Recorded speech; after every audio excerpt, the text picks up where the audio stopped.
ఎక్కడికి పోను అసలు. మీరే కదక్క మొన్న అన్నారు కాంగ్రెస్ వాళ్ళ ఎమ్మెల్యే ఇంట్లో ఏదో బర్త్డే ఉంటే వెళ్ళాలని. మీకే పరిచయం ఉంటారు, నాకు ఎలా పరిచయం ఉంటారు? గద్వాల్ సైడ్ కదా, నీకు తెలుస్తుంది గద్వాల్ సైడ్. ఒకసారి లేదక్క, నాకు తెలియదు అక్క. మన తిరుమలేశ్వరుడు ఉంటాడు. లేదు నాకు తెలియదు అక్క. కాంగ్రెస్ అంటే కాంగ్రెస్ కాదు వాడు. కాంగ్రెస్ అంటే కాంగ్రెస్ కాదు వాడు. పిచ్చినా కొడుకు వాడు. ఇదంతా తెచ్చిండు వాడంతా అంటగడుతుండి ఇదంతా. ఓకే. సో నువ్వు గద్వాల్ సైడే ఉంటావు కదా? లేదు తెలియదు అక్క నాకు. ఎందుకు అంతలా అసలు లేదక్క, తెలియదక్క కనుక్కుంటాను కానీ కూడా అనకుండా మరి ఇంతలా ఏంద్రా? తెలియదు అక్క అని అంటున్నా నేను.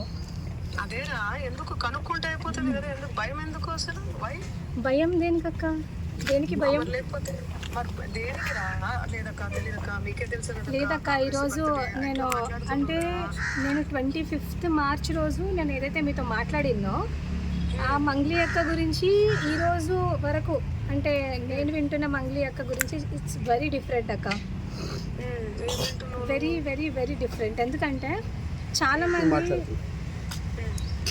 మంగ్లీ గారు నమస్కారం. మంగ్లీ అమ్మ, నేను సంపత్ నాయక్ మాట్లాడుతున్నాను. హలో అమ్మ, మంగ్లీ కట్ చేసి రాజ్యం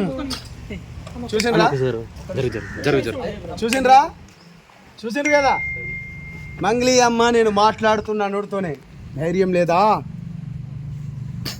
లేదా మంగ్లీ గారు? ఇప్పటి వరకు సిస్టర్ మాట్లాడినప్పుడు మీరు విన్నారు, చూసిండ్రు కదా. మీడియా మీరే కదా చూసిండ్రు ఇప్పటి వరకు. ప్రత్యక్ష సాక్ష్యం. ఎన్ని ఛానల్స్ ఉన్నాయి ఇక్కడ? ఎన్ని ఛానల్స్ ఉన్నాయి? ఇప్పుడు ప్రత్యక్ష సాక్ష్యం కదా. అదిగా ఎవరు? ఇగో నాకు ఎప్పుడు తెలుసా మంగ్లీ గారు ఫోన్ చేసింది 15th ఏప్రిల్ రోజు అండి. ఇది జూమ్ చేసుకోవచ్చు. నాకు ఎందుకు కోపం అంటే క్యాంపస్లో కానీ బ్రైట్నెస్ పెట్టాలా ప్లీజ్, బ్రహ్మాండంగా పెడతాం. ఎందుకు కోపం అంటే 15వ తారీఖు నాకు కాల్ చేసింది. 15వ తారీఖు మంగ్లీ గారిని ఎవరు కాపాడుతున్నారు అన్నా? ఇప్పుడు అడగనా, నీ క్వశ్చన్ అడగనా అన్నా? నీకు ఎంత ఆఫర్ చేసింది? డబ్బులు ఆఫర్ చేసి జస్ట్ క్యాజువల్ గా నేను మీకు ఫోన్ చేసిందా? మనకు డబ్బులు ఆఫర్ మన దగ్గర నడవన్నా. ఏమని మాట్లాడింది ఆ రోజు? మన దగ్గర మీరు అడిగిన క్వశ్చన్లు మన దగ్గర నడవన్నా. అందుకనే నేను జనసేన పార్టీలో పోయినా. అది మంచిగా ఏమని మాట్లాడింది అంటున్నా. అదేగా నేను చెప్తున్నా అన్నా. నాకు 10 రోజుల క్రితం అంటే గత 15 రోజుల క్రితం నా దగ్గర విక్టిమ్స్ బాధితులు వస్తే, మన బిడ్డ కదా, ముందే ఎందుకు నోరు పారేసుకోవాలి అంటే ఎందుకు? ఇప్పుడు మనం మాట్లాడేదానికి విలువను ఎక్కువ ఉంటుంది, బాగుండదు. సో దానికి సంబంధించింది ఒక తెలిసిన వారితోని కూడా ఎంతవరకు నిజం ఎంతవరకు అబద్ధం ఒకసారి కనుక్కో అని చెప్పినాను. కనుక్కో అన్నప్పుడు నేను బేసికల్గా నేను ఇక్కడ లేను, కొంచెం పని గురించి అని విజయవాడకు వేరే పనిలో ఉన్నప్పుడు తను నాకు కాల్ చేసింది. కాల్ చేసి ఏందమ్మా అంటే ఆమె రివర్స్ ఏమన్నది, అన్న నాకు తెలియదు అన్న, వాడు మధుగాడు ఎవడో నాకు తెలియదు, నేను ఒక ఎమ్మెల్యే పిలిస్తే నేను పోయినా, ఆ రాత్రి కూడా ఇంకా ఏమో ఎట్లనో నాకు తెలియదు అనుకుంటా చెప్పుకుంటూనే రాథోడ్, అశోక్ రాథోడ్, జీవన్ లాల్ లావడియా, ఇట్లా చాలా మంది వాళ్ళ పేరు వెనకాల మా గిరిజన ట్యాగ్ పెట్టుకున్న వాళ్ళే. మీరు మాత్రమే సెలబ్రిటీ కాదు. సెలబ్రిటీ అంటే మీరు ఇష్టం వచ్చినట్టు ఏది పడితే అది చేస్తారా? మీ చేతిలో ఏది ఉంటే అది చేస్తారా? నేను ఈరోజు మంగ్లీ గారిని కూడా ఒక విషయం అడుగుదాం అనుకుంటున్నాను. మీరు ఇన్ని సంవత్సరాల నుంచి మీరు మా గిరిజనులకి ఏం చేశారు, మీరు ఏం చేశారు అనేది నేను అడుగుతున్నాను. సెలబ్రిటీ కాదు తను. బేసికల్గా తెలంగాణ మూమెంట్ జరిగేటప్పుడు మా దగ్గరకు వచ్చి అన్న ఒక ప్రోగ్రామ్ ఉంటే ఇవ్వండి. తనని తీసుకొచ్చింది భిక్షు నాయక్ గారు. అన్న ఒక ప్రోగ్రామ్ ఉంటే ఇవ్వండి, ఒక ధూమ్ధామ్ ఉంటే ఇవ్వండి, ఒక పాటలు పాడుకుంటే మాకు ఇవ్వండి అన్న, మాకు ఉపయోగపడుతుంది అనుకుంటున్నామే. She not celebrity. సెలబ్రిటీ దేనికి సెలబ్రిటీ? ఎందుకు సెలబ్రిటీ? సెలబ్రిటీ పేరు చెప్పుకొని నువ్వు ఎవరిని ఉద్ధరించాలనుకుంటున్నావు? నిన్ను నువ్వు కాపాడుకున్నావు కమ్యూనిటీ పేరు చెప్పుకొని. ఇంకోసారి నీకు ఆ అర్హత లేదు. నువ్వు ప్రెస్ మీట్లో కూడా మాట్లాడేటప్పుడు ఆ గమండు మాటలేంది, తగ్గించుకోండి అవి. ఈరోజు మంగ్లీ అక్క అంటారు నేను ఒక సెలబ్రిటీని, సో అందుకే నేను మీడియా ముందుకు రావట్లేదు, కాబట్టి మీరు ప్రెస్ మీట్ పెట్టి మాట్లాడండి అని అంటున్నారు.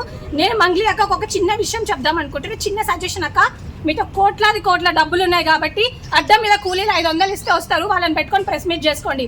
మాలాంటి వాళ్ళు నిజంగానే అన్యాయానికి మేము ఎప్పుడు వత్తాసు పలకము, మేము ఎప్పుడు బాధితుల పక్షానే నిలబడతాము. అండ్ ఈరోజు ప్రెస్ మీట్ పెట్టి మాట్లాడే కొంతమంది గిరిజన నాయకులు ఉన్నారు, సోకాల్డ్ గిరిజనులు అని చెప్పుకునే నాయకులు ఉన్నారు. అండ్ వాడు ఎవడో మోతిలాల్ అంట, నాకైతే నిజంగా వాడి గురించి ఇప్పటివరకు తెలియదు. ఇప్పటివరకు ఆయనకు రెస్పెక్ట్ ఇచ్చేదాన్ని, కానీ ఆమె ఇచ్చే 10-20 రూపాయలకు మొరిగే వాళ్ళ గురించి నేను మాట్లాడాలనుకోవట్లేదు. నిజంగా నువ్వు గిరిజన బిడ్డవైతే, నిజంగా నీకు గిరిజనులు అంటే ఏదైనా ఉంటే, మొన్న వచ్చిన బ్యాచ్ అండి వీళ్ళంతా, నిజంగా నీ గిరిజనుల ఒక పక్షాన ఏదైనా నువ్వు నిలబడాలనుకుంటే ఈ బాధితుల పక్షాన నిలబడు. అంతేగాని రేపు పొద్దున నీకు మంగ్లీ వచ్చి ఓటేయదు, నీకు ఈ గిరిజనులే ఓటేస్తారు. సో ఫస్ట్ మీరు బాయ్కాట్ చేయాల్సింది మంగ్లీ గారిని కాదు, బాయ్కాట్ చేయాల్సింది ఇలాంటి ఎదవలని బాయ్కాట్ చేయండి కమ్యూనిటీ నుంచి. అప్పుడే మన కమ్యూనిటీ బాగుపడుతుంది. అండ్ ఇంకో విషయం నేను అడుగుదాం అనుకుంటున్నాను. ఈరోజు గిరిజన నాయకులు అందరూ వచ్చి మంగ్లీ మా ఆడబిడ్డ గురించి మేము మాట్లాడతాం అంటున్నారు. మరి మంగ్లీ గారు అలిగేషన్ వచ్చిన రోజు మీ దగ్గరకు వచ్చారా, లేకపోతే వేరే మ్యూజిక్ ఛానల్ వాళ్ళ దగ్గరికి వెళ్ళి మాట్లాడారా? మరి ఆ రోజు మీకు గిరిజనులు గుర్తు రాలేదా? ఆ రోజు మీ గిరిజన కార్డు గుర్తు రాలేదా? ఆ రోజు మీకు ఉమెన్ కార్డు గుర్తు రాలేదా అని అడుగుతున్నాను నేను మంగ్లీ గారిని. బుద్ధి తెచ్చుకోండి ఇప్పటికైనా గిరిజన నాయకులారా. ఎంతసేపు డబ్బులు కాదు ముఖ్యం మీకు. ఈ బాధితులు ఎవరైతే చనిపోయినారో వాళ్ళ పక్షాన్ని ఉండండి. మీకు సేవలాల్ మహారాజ్ ఏం చెప్పిపోయాడో దానికోసం ఒకసారి ఆలోచించండి. నేను ఈ ప్లాట్ఫామ్ నుంచి ఒకటే రిక్వెస్ట్ చేస్తున్నాను, even to the police force కూడా నేను రిక్వెస్ట్ చేస్తున్నాను.